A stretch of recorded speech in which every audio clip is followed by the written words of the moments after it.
The Gulf of Aden washes up on the shores of Somalia. It's a vital waterway for the world economy. A great deal of the oil, affordable clothes, food and electronics we buy pass through the Gulf. But shipping in these waters is becoming a dangerous business. Global shipping companies are diverting their fleet away from the Gulf. Another merchant vessel has been hijacked off the Horn of Africa. Armed with rocket-propelled grenades, the pirates were very serious in their intent. The pirates are paid hundreds of millions in ransom, but are they the ones who are cashing in? Civil war and famine have been fueling Somali piracy for more than a decade, making many turn to the sea in search of the source of income. International naval forces have been stepping up patrols in the area, but here they are behind enemy lines. The place has turned into a navigator's nightmare and the pirates' paradise.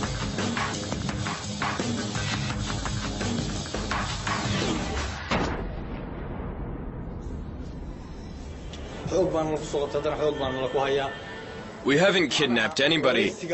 We're being accused of piracy, but it's something we haven't done. Actually, it's us who've been forcibly detained and kept here in this prison. We are just Somali fishermen. That's all we want to say.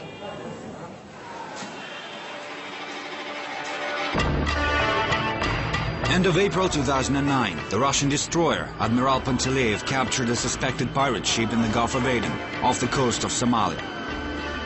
There's a Russian ship, Russian warship. If you understand me and here... 29 people from Iran, Pakistan and Somalia were detained. Among them, this man, Osman Yosef Said, would later claim he had nothing to do with piracy.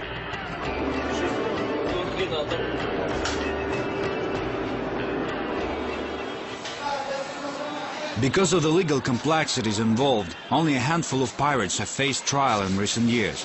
Yemen is among the few countries that have decided to try Somalis for piracy.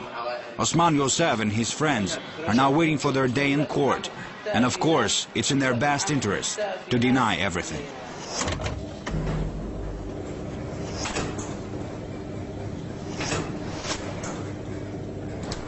Colonel Al-Barati is the head of the Yemeni Coast Guard in the district of Aden. The territory they patrol stretches about 500 kilometers along the coastline. Nevertheless, they try to respond to all distress calls. When we search any boat outside, we had to get their paper. If he has not paper, it means we have to deal with him very seriously and carefully. So this is what happened. And if you search any boat, find weapon, find ladders, 5 ropes, it means he's 100% a pirate. The Yemeni Coast Guard has 25 patrol vessels, but only one of them is equipped with a mounted machine gun.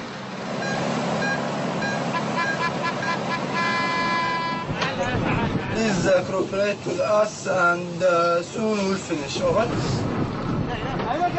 It's hardly enough to repel numerous pirate attacks in the Gulf, so they rely heavily on help from international naval forces. Besides, the colonel says many former Somali naval officers are fighting on the pirate side, and they are not an easy rival. Somali shore is the longest shore in Africa, which is about 3,700 kilometers. And the shore, it's very rich with the fish. So the fishery company started to come to the area and to fish there. It's affected the Somali fishermen, and they start to have a small boats and a very ordinary Kalashnikov to kick these ships from the area.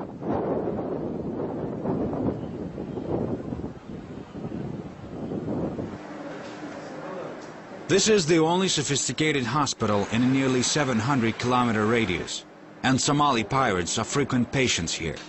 Most doctors are from Russia or Ukraine, and every day is a challenge for them. It's a gunshot wound, so I was glad to see that the bullet entered close to the shoulder blade and hit his shoulder but didn't strike his lungs or any other vital organs. I really feel pity for these guys, not for their country, not for their way of life, just for the people. He will live, and he will live well. Since the collapse of the central government in 1991, Somalia's ongoing civil war has caused more than 300,000 deaths. But the port city of Bosaso in Somalia's breakaway state of Puntland is a relatively peaceful place. It's an important sea hub for smugglers, drug and human traffickers, and anyone with piracy in mind. Vladimir is a professional surgeon. He came here from Kiev nearly a year ago in search of better pay. Since then, he's been literally confined to the hospital building. Doctors stay in the hospital and rarely leave it during the daytime. In this city there is really no need to buy anything, because there's nothing to buy, apart from this local drug called chud. It is sold on the streets, but I don't take it. A trip to the outside world implies some kind of necessity, some need, but I don't need what they have to offer. Just a couple of hundred nautical miles off this coast lies one of the busiest shipping lanes in the world. Hundreds of ships been hijacked and dozens of crew members held to ransom in these waters. Each year, more than 20,000 vessels choose the Gulf of Aden as the quickest trade route between the East and the West. The only way to bypass the area is by taking a far longer trip, going around Africa via the Atlantic Ocean. This alternative route may cost ship owners millions, as it takes up to 3 more weeks at sea. So they are pressed to send their vessels through the pirate-infested Gulf. And some of the ships don't get through. It's been 1.5 days of storm for us in the Indian Ocean. By the time we entered the Gulf of Aden, the storm subsided. So we put up an additional watch to keep track of the waters around us. But unfortunately, that didn't help. The German-owned merchant ship Lemon Timber was seized by pirates off the Somali coast in May 2008. A heavily loaded vessel carrying steel from China to Germany. It was only 1.5 meters above water. And it was an easy prey for the hijackers. They just jumped aboard. The 16 crew taking hostage included a Russian captain. We've been guarded by pirate groups from 3 Somali clans. One clan treated us with respect. The others, though, were trying to humiliate us. In fact, they had fights amongst themselves. The Somali pirates have surprised everyone by their relative non-violence. For Somalis, it's like a well-run industry. Nothing personal. I get my money, and I let you go.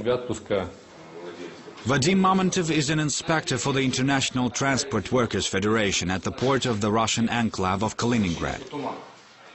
He also presides over the Russian Maritime Trade Union, and he has heard quite a number of hostage stories in his career. According to the sailors who've been captured by the pirates, the hijackers were turning the cabins upside down. They were smashing computers, and they described them as people who barely know how to use a cell phone. But to keep track of the ship's course, to find and intercept it, to carry out that kind of maneuver, this takes a lot of skills. And I don't think these thugs can pull that off on their own. Nobody in the Gulf of Aden is 100% secure against pirate attacks. The Gulf is home to an abundant fishery. But sometimes even Yemeni fishermen may become an easy catch. Ahmed is a second-generation fisherman. Over the course of his 15-year career at sea, he's encountered pirates only once. But once was enough to keep him from fishing far off the coast ever again. 5 months ago, I encountered pirates at sea. When they got closer on their big boat, they started to point guns at me. I was afraid they'd kill me, but they made me get into a different Yemeni boat, so I did. It was the last time I saw my own boat. They've taken it away.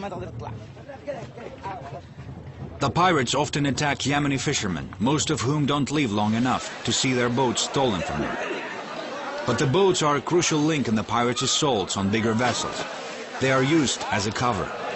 Pirates float around in the high seas pretending to be fishermen, and they strike when the ship's crews least expect it.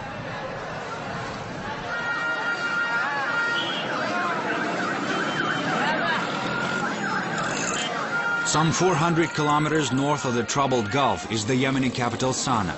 It lies in the heart of highlands on a plateau more than 2,000 meters above sea level.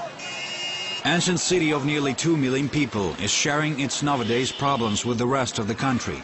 a staggering unemployment rate, drug abuse, separatists and Al-Qaeda terrorists.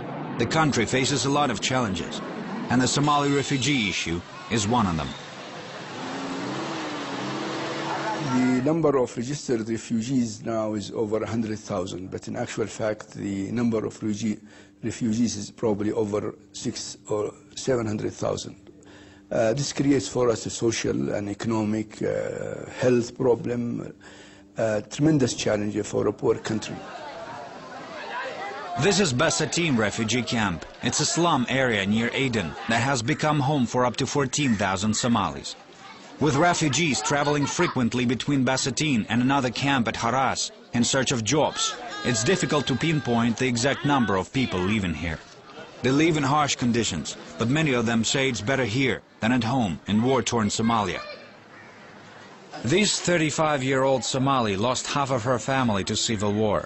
She came to Yemen by boat crossing the Gulf of Aden 15 years ago, got married here, and 4 of her children have never seen their homeland.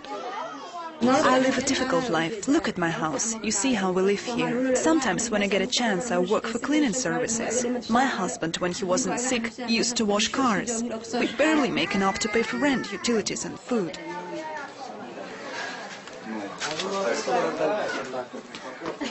When the Somali refugees first come ashore, there are reception centers all along the coast, especially in Maifa, Dubab, and a local NGO.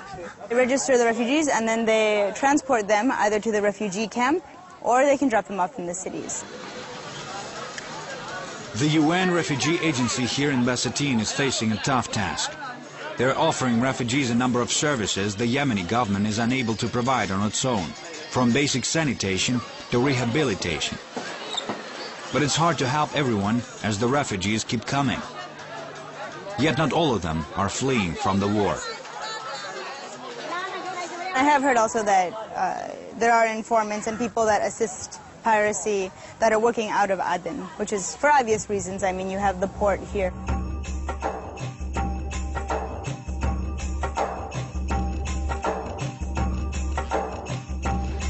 The port of Aden. Its history as a trading center stretches back over 3,000 years. And thanks to its convenient location, it used to be a strategic link in Britain's imperial communications.